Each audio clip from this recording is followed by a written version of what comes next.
Hello friends, welcome back to my channel. दोस्तों, मेरा channel में आपका बहुत बहुत स्वागत है। तो दोस्तों, आज फिर से हम लोग आरएस कुर्मी के कुछ क्वेश्चन को सॉल्व करेंगे। तो चलिए वीडियो को स्टार्ट करते हैं। तो आज का टॉपिक है RS Kurmi MCQ question, strength of material. ठीक है, तो क्वेश्चन नंबर 6 स्टार्ट करते हैं। क्वेश्चन नंबर 6 में क्या बोल रहा है? 6 क्या बोल रहा है? When a body is subjected to two equal and opposite forces as a result of stress and strain induced is compressive. Option number true, option number B false.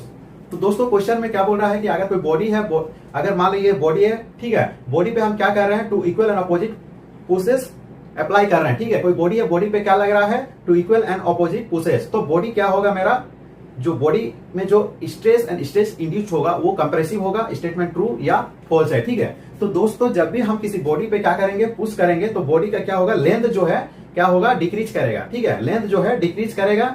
इसका मतलब आपका जो स्ट्रेस होगा वो आपका कंप्रेसिव होगा और जो स्ट्रेन होगा वो भी आपका कंप्रेसिव होगा। ठीक है, तो जब भी हम किसी बॉडी पे को क्या करते हैं? Two equal and opposite push करते हैं। जैसे पुश करेंगे तो क्या होगा? बॉडी जो है इसका लेंथ जो है आपका डिक्रीज करेगा। ठीक है, लेंथ डिक्रीज करेगा, तो उसमें जो स्ट्रेन होगा वो आपका कंप्रेसिव नेचर का होगा। ठीक है, क्योंकि आपका लेंथ डिक्रीज कर रहा है और स्ट्रेन की वजह से क्या होगा?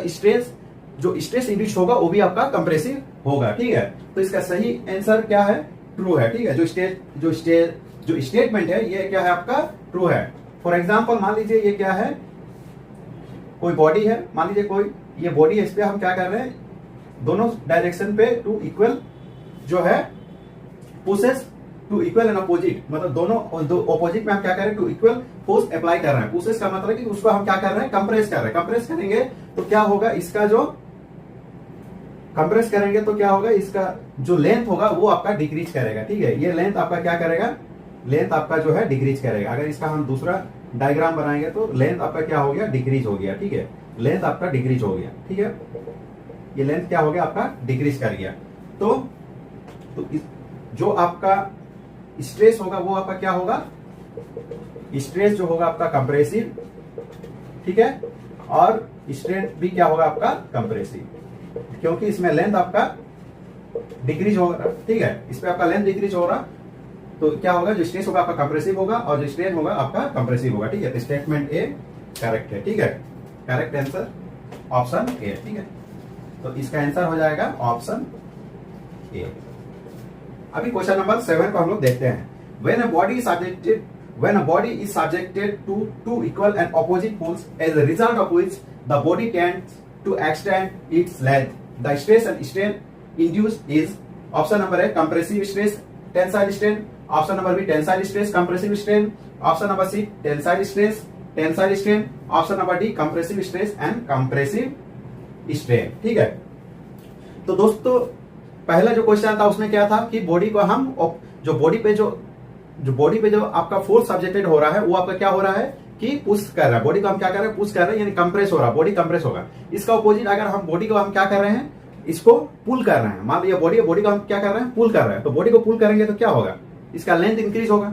बॉडी को अगर हम पुल करेंगे तो क्या होगा? इसका लेंथ इंक्रीज होगा। मान लीजिए ये बॉडी है, बॉडी पे अभी क्या कर रहा है? टू इक्वल एंड अपोजिट पुल कर रहे हैं, मतलब इसको हम क्या कर रहे हैं? खींच रहे हैं। तो इसको खींच रहेंगे तो क्या होगा? जो बॉडी होगा आपका लेंथ जो है आपका इंक्रीज कर जाएगा। ठीक है, ये लेंथ जो है आपका इंक्रीज कर जाएगा। ठीक है, ये लेंथ आपका इंक्रीज करेगा। ठीक है, ये आपका डेल्टा एल हो गया, ये आपका ओरिजिनल लेंथ। ठीक है, तो इस तरह का बॉडी पे आपका क्या होगा? जो स्ट्रेस होगा वो आपका क्या होगा? टेंसाइल होगा। टेंसाइल होगा, और जो आपका स्ट्रेस होगा वो होगा आपका टेंसाइल, और जो स्ट्रेन होगा वो भी आपका हो जाएगा टेंसाइल। ठीक है, क्यों? क्योंकि इसमें लेंथ आपका इंक्रीज कर रहा है। अगर लेंथ इंक्रीज करेगा, length increase, then stress is tensile, strain also tensile. ठीक है, लास्ट केस में हम क्या देखे थे? अगर आपका लेंथ डिक्रीज हो रहा है तो आपका जो स्ट्रेस होगा वो होगा आपका कंप्रेसिव एंड स्ट्रेन भी होगा आपका कंप्रेसिव। ठीक है, सेम अगर लेंथ इंक्रीज हो रहा है तो आपका स्ट्रेस होगा टेंसाइल और स्ट्रेन भी हो जाएगा आपका टेंसाइल। तो इसका सही आंसर क्या होगा? Tensile stress and tensile strain. तो सही आंसर इसका हो जाएगा ऑप्शन सी। ठीक है, आंसर सी। ठीक है दोस्तों, आप लोगों को क्वेश्चन समझ में आ गया होगा। तो अभी चलते हैं नेक्स्ट क्वेश्चन की ओर। ठीक है, तो दोस्तों क्वेश्चन नंबर 8 देखते हैं। क्वेश्चन नंबर 8 में क्या बोल रहा है? When a body subjected to two equal and opposite forces acting acting tangentially across the resisting section, as a result of which the body tends to shear off across the section. The stress and strain induced is option number tensile stress and tensile strain, option number B compressive stress and compressive strain, option number C shear stress and tensile strain, option number D shear stress and shear strain. तो दोस्तों अभी इस question में क्या बोल रहा है कि मान लीजिए कोई बॉडी पे two equal and opposite force लग रहा है। फोर्स इस तरह से लग रहा है कि जो बॉडी है आपका उस पे आपका जो फोर्स लग रहा है वो टेंजेंशियली लग रहा है, ठीक है। पहले क्या लग रहा था फर्स्ट केस में कि बॉडी पे हम क्या कर रहे हैं, two equal and opposite push कर रहे हैं, बॉडी को हम कंप्रेस कर रहे हैं। दूसरा में हम पढ़े थे, दूसरा टेंसाइल स्ट्रेस में क्या पढ़े कि बॉडी को हम क्या कर रहे हैं, पुल कर रहे हैं। अभी क्या कर रहे हैं कि ये दो आपका, ये मान लीजिए ये आपका क्या बॉडी है, बॉडी पे आप क्या, बॉडी पे कैसे फोर्स लग रहा है कि आपका मतलब आपका शेयर हो रहा है, ठीक है, आपका शेयर हो रहा है, जैसे शेयर हो रहा है, ठीक है। बॉडी पे आप क्या होगा, tangentially across the resisting section. मान लीजिए आपका सेक्शन है, इस सेक्शन पे क्या लग रहा है कि आपका शेयर हो रहा है, ठीक है। बॉडी पे शेयर हो रहा है, टेंजेंशियली लग रहा है, ठीक है। बॉडी पे आपका क्या रहा है, टेंजेंशियली लग रहा है। तो टेंजेंशियली एक्ट करेगा तो क्या होगा, जो स्ट्रेस एंड स्ट्रेस इंड्यूस्ड होगा उस पे क्या होगा। तो दोस्तों अगर आप बॉडी पे इक्वल एंड अपोजिट पुश कर रहे हैं तो कंप्रेसिव स्ट्रेस प्रोड्यूस हो रहा है एंड कंप्रेसिव स्ट्रेन। अगर बॉडी पे आप क्या कर रहे हैं, पुश कर रहे हैं तो बॉडी क्या हो रहा है आपका, अगर बॉडी को हम पुश कर रहे हैं तो बॉडी आपका, बॉडी पे किस तरह का स्ट्रेस इंड्यूस्ड हो रहा है, कंप्रेसिव स्ट्रेस एंड स्ट्रेन भी आपका हो रहा है कंप्रेसिव नेचर का। अगर बॉडी पे हम क्या कर रहे हैं, पुल कर रहे हैं तो स्ट्रेस एंड स्ट्रेन जो का नेचर है वो आपका क्या होगा, आपका टेंसाइल हो रहा है। थर्ड केस में अगर हम बॉडी पे क्या कर रहे हैं कि बॉडी के जो बॉडी पे हम क्या कर रहे हैं कि इस पे टेंजेंशियली आपका, इस पे अक्रॉस द टेंजेंशियली जो बॉडी पे आपका फोर्स लग रहा है, जो बॉडी पे आपका क्या लग रहा है, फोर्स लग रहा है, बॉडी पे जो फोर्स लग रहा है, कैसा force, two and equal and opposite force जो लग रहा है वो क्या हो रहा है, टेंजेंशियली लग रहा है, ठीक है। बॉडी के जो है टेंजेंशियली लग रहा है, बॉडी पे टेंजेंशियली लगेगा तो क्या होगा, बॉडी क्या आपका शेयर करेगा, ठीक है। बॉडी क्या होगा आपका, शेयर करेगा। जैसे हम सीसर में देखते हैं, ठीक है, जैसे मान लीजिए सीसर से हम लोग क्या करते हैं, जब कागज को हम क्या करते हैं, काटते हैं, मान लीजिए कागज है, कागज को उसको हमको क्या करना है, काटना है, तो उस पे जो आपका उस पे जो आपका स्ट्रेस एंड स्ट्रेन इंड्यूस्ड होता है किस तरह का होता है, शेयरिंग नेचर का होता है। शेयर, उस पे जो आपका स्ट्रेस एंड स्ट्रेस होगा किस तरह का नेचर होगा, शेयर होगा, ठीक है, शेयर होगा। सीसर, जो सीसर होता है आपका उस पे कैसा, ये आपका सीसर हो गया, ठीक है। इस पे जो आपका स्ट्रेस एंड इस पे जो आपका स्ट्रेस एंड स्ट्रेन इंड्यूस होगा वो किस तरह का होगा, शेयर होगा। मान लीजिए कोई पंचिंग मशीन से जब हम पंच करते हैं, अगर होल को पंच करना है तो पंचिंग मशीन से क्या करते हैं, होल को यहाँ पे पंच करते हैं, तो उस पे भी आपका जो होगा, पंचिंग मशीन पे जो आपका जिस तरह का स्ट्रेस का जो नेचर रहता है वो किस तरह का नेचर रहता है, शेयर रहता है, ठीक है। शेयर स्ट्रेस आपका उस पे इंड्यूस्ड होता है, ठीक है। तो दोस्तों इस तरह इसका सही आंसर क्या हो जाएगा, जो अगर बॉडी टेंजेंशियली लग रहा है तो जो स्ट्रेस एंड स्ट्रेन प्रोड्यूस होगा वो आपका shear stress and shear strain होगा। तो सही आंसर हो जाएगा shear stress and shear strain, ठीक है। सो ऑप्शन डी करेक्ट, ठीक है। तो दोस्तों अगर बॉडी पे two equal and opposite force act हो रहा तो जो नेचर होगा किस तरह का होगा, आपका कंप्रेसिव नेचर का होगा।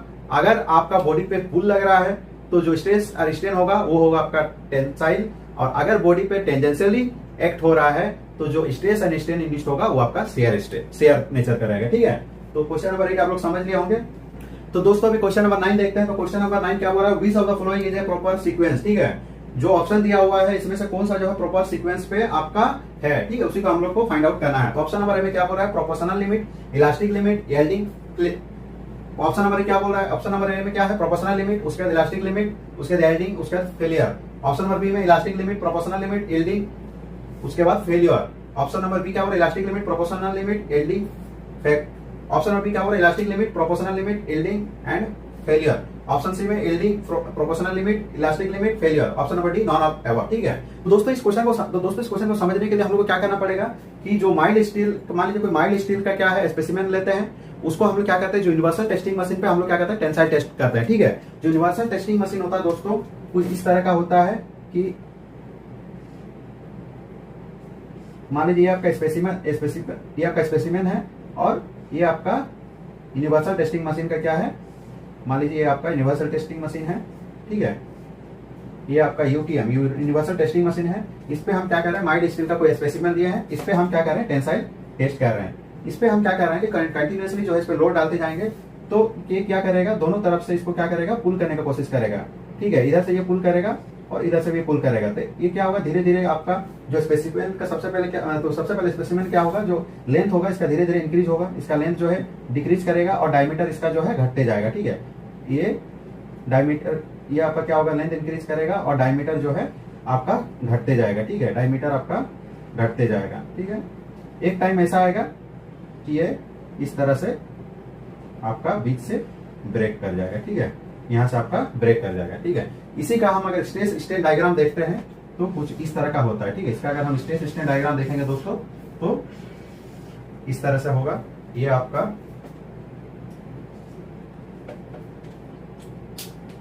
इसका अगर स्ट्रेन स्ट्रेन डायग्राम देखेंगे तो कुछ तरह से होगा। ये आप इस जो वाई डायरेक्शन पे हम क्या लेते हैं, स्ट्रेस लेते हैं, और एक्स डायरेक्शन पे हम क्या करते हैं, स्ट्रेन लेते हैं। ठीक है, तो इसका अगर हम डायग्राम ड्रॉ करते हैं दोस्तों कुछ इस तरह से होगा। ठीक है, इस तरह से इसका डायग्राम होगा।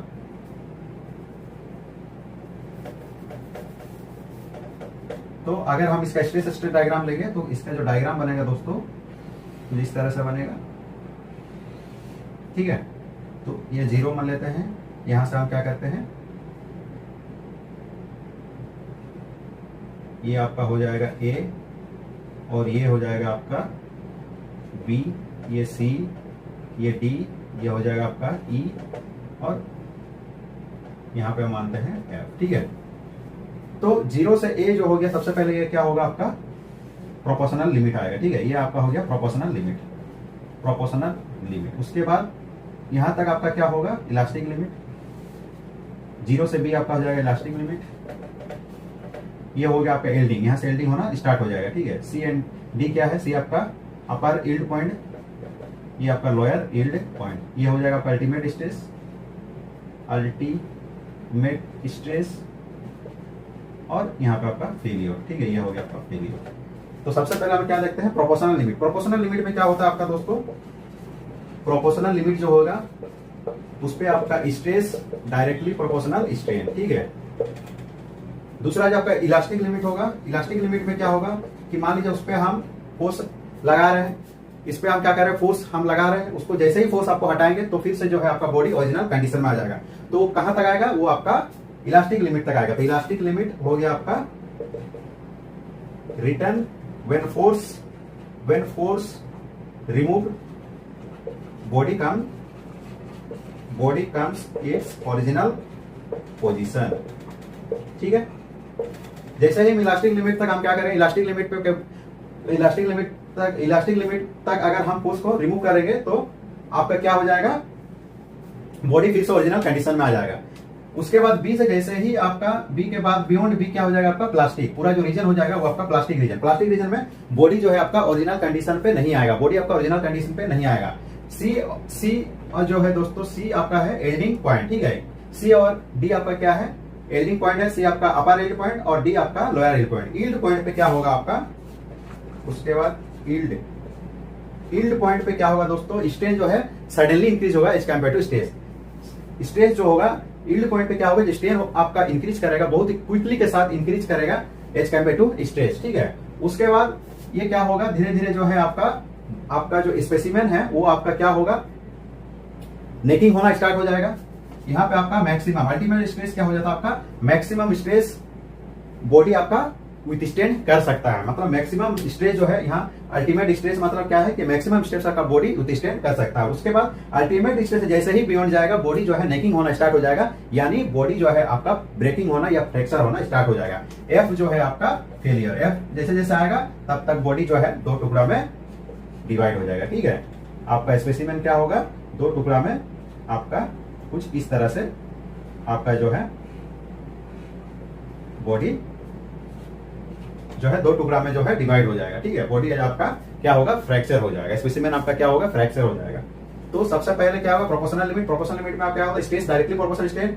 इलास्टिक लिमिट क्या होता है, बॉडी को हम क्या करेंगे, जैसे ही इलास्टिक लिमिट में फोर्स को जो है रिमूव कर देंगे तो बॉडी ओरिजिनल कंडीशन में आ जाएगा। उसके बाद आपका क्या होगा, प्लास्टिक रीजन चालू हो जाता है। प्लास्टिक रीजन में बॉडी अगर फोर्स अगर हम रिमूव भी करते हैं तो बॉडी फिर से ओरिजिनल कंडीशन पे नहीं आ गया। सी आपका क्या है, सी जो आपका एल्डिंग स्टार्ट हो रहा है, सी एंड डी आपका क्या है, सी आपका अपर यील्ड पॉइंट और डी लोअर यील्ड पॉइंट। यानी आपका सबसे पहले प्रोपोर्शनल लिमिट आएगा, इलास्टिक लिमिट आएगा, उसके बाद यील्ड आएगा, उसके बाद अल्टीमेट स्ट्रेस, उसके बाद फेलियर। ठीक है, उसके बाद आपका अल्टीमेट स्ट्रेस, उसके बाद आपका आ जाएगा 5वां में फेलियर। ठीक है, बॉडी आपका ब्रेक कर जाएगा।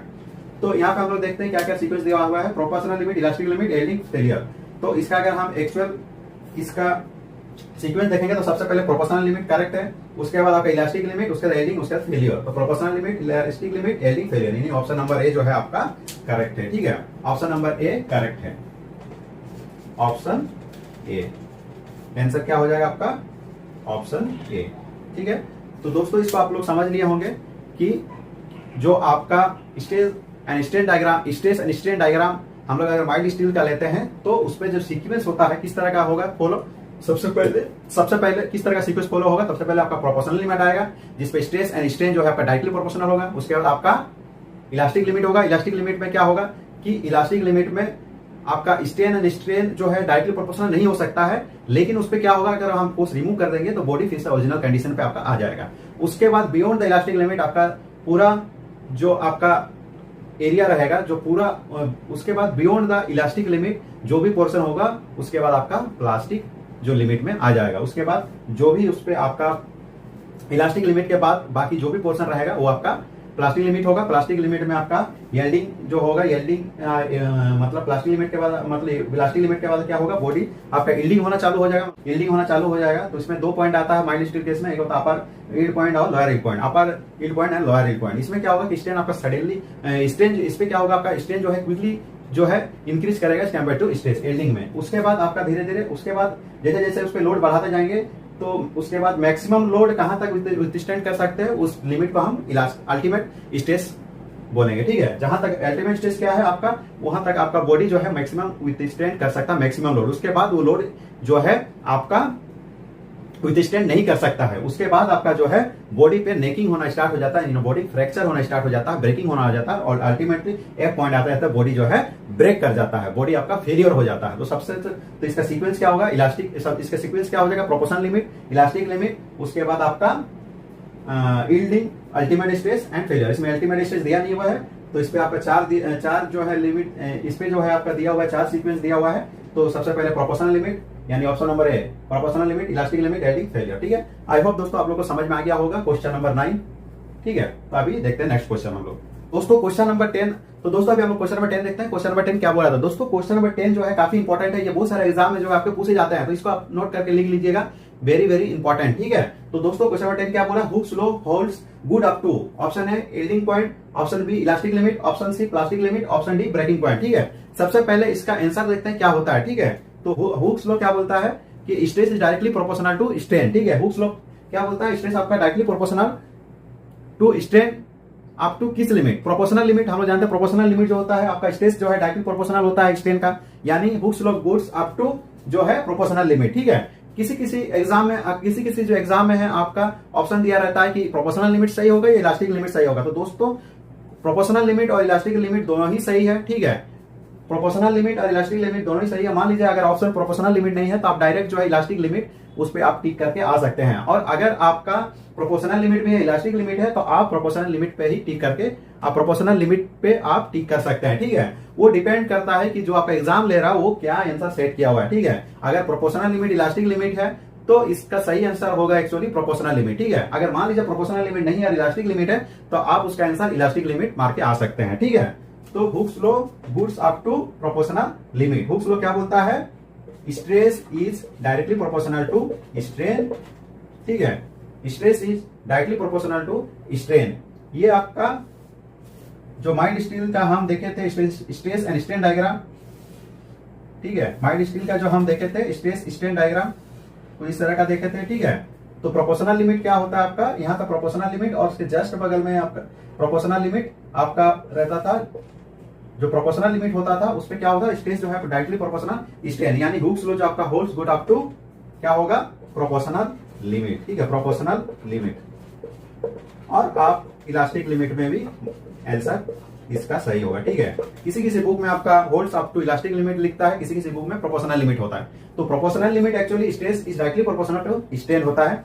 ठीक है, और जो आपका इलास्टिक लिमिट होता है, इलास्टिक लिमिट हम लोग जानते हैं कि अगर हम फोर्स रिमूव कर देंगे तो बॉडी जो है आपका फिर से ओरिजिनल कंडीशन में आ जाएगा। आइदर ये स्ट्रेस और स्ट्रेन जो है डायरेक्टली प्रोपोर्शनल हो भी सकता, नहीं भी हो सकता, लेकिन प्रोपोर्शनल लिमिट आपका मस्ट है। Strain is directly proportional to strain, और हुक्स लॉ यही बोलता है कि stress is directly proportional strain. तो इसका सही आंसर हो जाएगा आपका प्रोपोर्शनल लिमिट, लेकिन यहाँ ऑप्शन में आपका प्रोपोर्शनल लिमिट नहीं है, तो इसीलिए इसका सही आंसर हो जाएगा आपका ऑप्शन नंबर बी। ठीक है, elastic limit hold Hooke's law goods up to elastic limit. ठीक है, Hooke's law holds good up to elastic limit, तो आंसर हो जाएगा इसका ऑप्शन बी। तो दोस्तों क्वेश्चन नंबर 10 आप लोग समझ लिए होंगे। तो दोस्तों क्वेश्चन नंबर 10 आप लोग को समझ में आ गया होगा। तो दोस्तों अगर मेरे वीडियो आप लोग अच्छा लगे तो ज्यादा से ज्यादा शेयर कीजिए, मेरे चैनल को सब्सक्राइब कीजिए। तो दोस्तों फिर मिलेंगे कुछ नए क्वेश्चन के साथ, तब तक के लिए bye bye, take care, thank you for watching my video.